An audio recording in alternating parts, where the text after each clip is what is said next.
Hey everybody, this is eMeek77 with another motion tutorial for you, and I got a request how to work with audio in motion. So let me fire up motion here, and I'm going to bring this logo that was made for me. Appreciate that, thank you very much. I'm going to center this up here and scale it up a little bit, like so. Okay, now I'm going to go to my file browser, and I got some audio here that I've got already set up. I'm gonna take this audio. First of all, I'm going to take my logo and line it up to the beginning here. Put my playhead at the beginning. Take my audio and just drag and drop it in my scene. Now you'll see my mini timeline turns green. That's my audio, and if I go to my audio tab, you'll see it right here. So now I want my logo to bounce with the music, or it could be an equalizer, it could be anything you want it to be. I'm just using this logo for demonstration purposes. So I'm going to select my logo. I'm going to go up to behavior, parameter behavior. Now these parameter behaviors are one of the things that makes motion so powerful. We're going to use the audio parameter. That throws the audio parameter behavior onto my logo. So I'm going to go to the inspector, go to my behaviors tab, and you'll see my audio tab right here with all these buttons and stuff. Now I'm not going to explain all of them to you, just the ones you need to get by. There's a source audio box.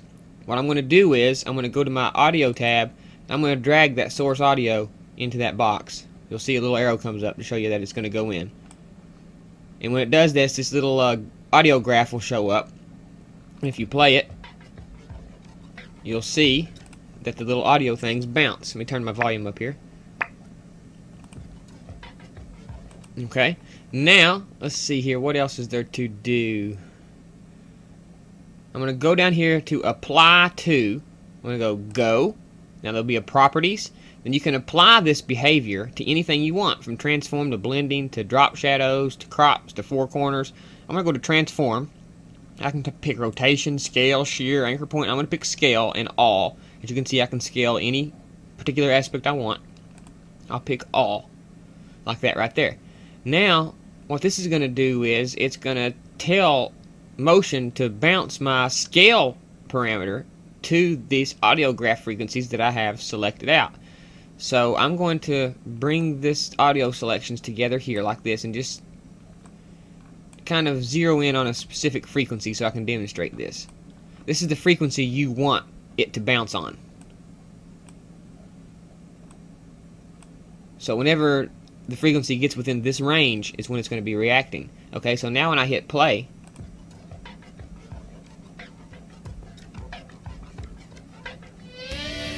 you see that there? When it goes round, that makes that funny noise, it scales itself up. Okay, we can adjust our frequency and make it even more.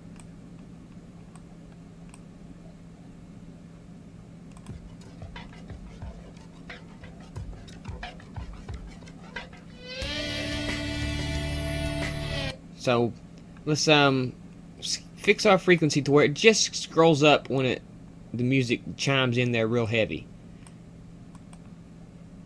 So let's see what I can come up with here.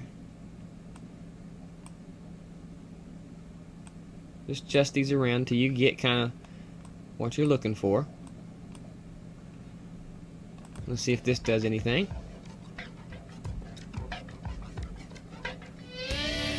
Yeah, it didn't start until that big bump, but we want it to kind of bounce all the time, so I can demonstrate this a little bit. So let me go into my properties and scale it down so it won't be overtaking the edge. Let's go back to my behaviors. Now as you can see, it's kind of bouncing on the cymbal snare hit. So there's just all kinds. You can get it to bounce to the bass drum, the snare drum, the cymbals. I mean, you just got to zero out your frequency and you got it made. Let's open our frequency up even a little bit more. Let's say right here. And notice how fast it is to analyze.